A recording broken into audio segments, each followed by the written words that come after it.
pengen kasih kesempatan buat jamaah untuk bertanya dan sudah banyak sekali pertanyaan yang sudah masuk ke sosial media Islam itu Indah. Makanya sekarang kita akan masuk ke segmen Tanya Dong Ustadz. Kami semua tanya dong Ustadz.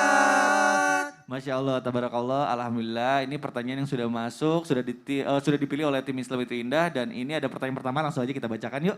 Ini pertanyaan pertama dari, baik, hamba Allah. Assalamualaikum Ustadz Ustazah, izin bertanya, saya 2 bersaudara dan kami memiliki anak-anak dan ibu kandung saya memberikan hartanya kepada anak saudara saya. Sedangkan saya tidak mendapat apa-apa dari ibu kandung saya. Apakah saya berhak apabila saya meminta sedikit harta ibu kandung saya? Mohon arahannya Ustadz Ustazah. Silakan Ustadz Maulana, mohon dijawab. Bismillahirrahmanirrahim. Saya harus tenang menjawabnya. Karena kaitannya dengan harta gonogini, harta Betul. pembagian.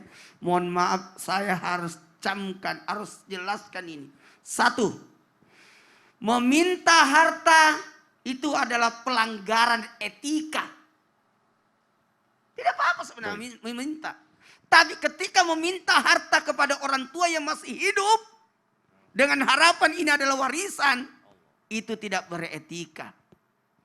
Dan terlihat ketidaksabarannya. Ingat, kalau engkau minta harta, apa yang kau minta dari orang tuamu?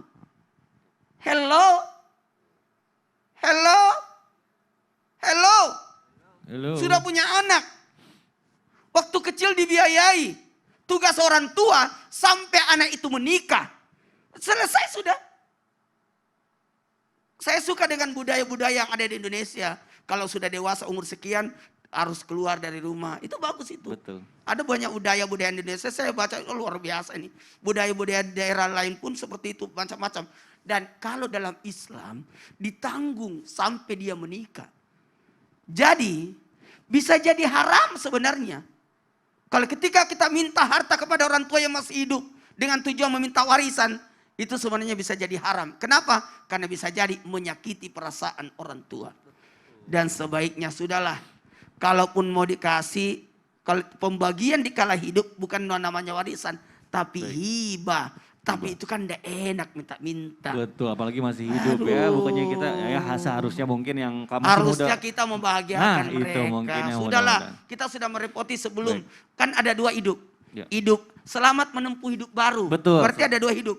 Hidup sebelum menikah, hidup setelah menikah. menikah. Hidup sebelum menikah ditanggung orang tua, tapi hidup setelah menikah berarti Anda menanggung. Baik, baik, Masya Allah. Mudah-mudahan terjawab ya. Kita lanjut ke pertanyaan yang kedua. Ini dari Instagram hamba Allah juga. Baik, tidak mau disebutkan namanya. Assalamualaikum Ustadz Ustazah. Waalaikumsalam warahmatullahi wabarakatuh.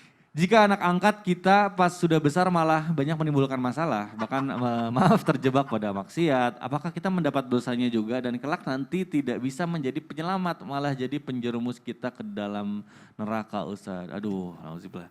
Nah ini pertanyaannya bagus sekali dan mungkin akan dijawabnya agak panjang ya, silakan jawab melalui tausiah aja Ustaz Syam.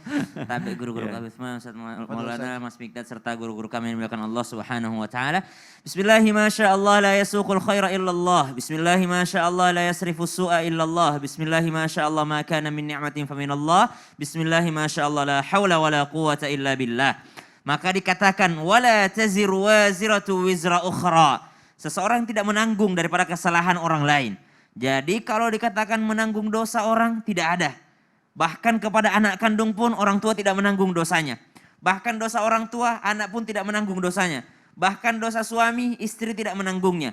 Bahkan dosa istri suami tidak menanggungnya. Yang ditanggung adalah dosa masing-masing. Dan kalau tidak diajarkan maka dia menanggung dosa karena dia tidak mengajarkan. Misal sang anak angkat setelah balik ternyata tidak menjaga auratnya. Dan orang tua angkatnya tidak pernah mengingatkan bahkan mengizinkan. Maka bukan karena dia membuka aurat orang tuanya dapat dosa, bukan. Tapi orang tuanya mendapatkan dosa karena dia tidak pernah mengingatkan. Orang tuanya mendapatkan dosa karena dia tidak pernah menegurnya. Sama ketika pasangan sudah diingatkan untuk sholat 5 waktu. Namun istri ini tidak mau sholat. Maka dia dosanya dosa sendiri. Tapi sang suami akan berdosa jikalau dia tidak pernah mengingatkan, tidak pernah memerintahkan sama sekali. Karena dia adalah berada di bawah tanggungannya. Seorang orang tua angkat mengangkat anak jangan cuma mengangkat anak karena mau senengnya aja. Jangan cuma mau mengangkat anak karena ternyata dia adalah seorang yang baik ya. Setelah dia mendapatkan masalah lalu dia berlepas tangan. Maka subhanallah semuanya akan dimintai pertanggungjawaban di hadapan Allah Subhanahu wa taala. Ketika berbicara tentang keluarga, Allah selalu menggunakan ayat wa min ayatihi. Di antara tanda-tanda kekuasaan Allah. Artinya mereka ini semua adalah tanggung jawab yang diberikan Allah Subhanahu wa taala kepada kita.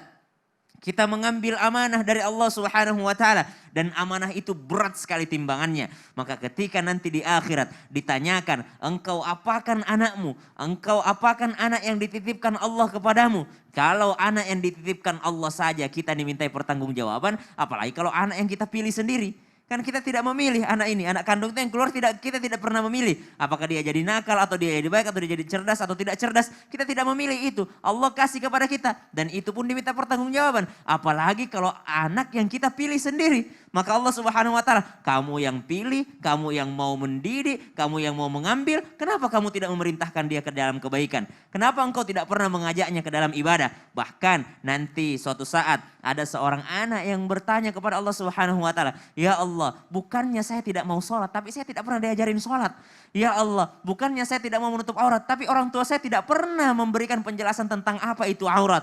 Bahkan saya diminta untuk berpacaran. Bahkan saya ditanyain, pacarmu mana? Kok tetangga kita udah punya pacar, kamu nggak ada?" Maka subhanallah, inilah yang akan ditanyai oleh Allah Subhanahu wa taala, mengapa engkau menunjukkan satu jalan keburukan? Bukankah Nabi SAW mengingatkan, barang siapa menunjukkan jalan kebaikan dan orang mengerjakan kebaikan karena jalan tersebut, maka dia pun mendapatkan pahala kebaikan daripada orang yang mengerjakan tadi, tanpa mengurangi sedikit pun pahala daripada orang yang mengerjakannya. Begitupun sebaliknya, siapa yang menunjukkan satu keburukan, maka itu pun akan menjadi sesuatu yang akan bersambung terus, akan mendapatkan dosa juga yang menunjukkan keburukan itu. Wallahu ta'ala a'lam. Oh, Masya Allah. Jadi memang sebelum kita mengangkat anak angkat, banyak sekali yang harus dipertimbangkan, termasuk konsekuensi itu tadi ya. Konsekuensinya. Berat sekali ya, jadi pertanggungjawabannya besar juga. Tapi Ya. alhamdulillah mungkin sebaliknya juga kalau kita mengajarkan hal yang baik, misalnya mengajarkan ngaji, kita juga dapat pahalanya. Ya, intinya jadi. jangan diremehkan, maksudnya bukan anak kandung ini. Nah, Tetap itu semuanya dia. diminta pertanggungjawaban di hadapan Betul. Allah. Masya Allah, terima kasih Ustaz Syam. Ustaz Syam, tapi mohon maaf nih ya, namanya kita sudah membesarkan anak angkat gitu ya. Nah kalau misalnya nih anak angkatnya itu sudah menikah, apakah dia itu masih berkewajiban untuk menafkahi orang tua angkatnya atau enggak sih sebenarnya kalau udah menikah? Sebenarnya yang salah tuh kalau kita hitung-hitungan, makanya jangan hitung-hitungan gitu dong. Waduh, bukan hitung-hitungan, ini kan bertanya. Itu pelit namanya. Aduh, Kalau kayak jadi gitu salah hitung-hitungan, udah Mana mulai. itu anaknya? Astagfirullahaladzim. Hitungan lagi. Aduh, salah Siapa lagi. lagi itu yang hitung-hitungan? Bukan Tuh hitung-hitungan. kan? Jangan pernah hitung-hitungan. Dalam pemberian itu harus ikhlas. Bagaimana Habib? Kan gitu Nggak ya, harus boleh kayak ikhlas. gitu. Tidak mengharapkan balasan. Ya Allah, ini sama Habib lah. Ustadz Maulana, Ustadz Syam, mending sekarang tarik nafas dulu. Sabar ya, ini cuma pertanyaan, ini mewakili pertanyaan jamaah. Jadi jamaah, daripada saya kena semprot lagi, mendingan kita akan kembali setelah yang satu ini, tetap di Islam itu indah ya. Jamaah, oh jamaah, alhamdulillah. Alhamdulillah. Kalau hitung-hitungan tidak ada bisa pasti.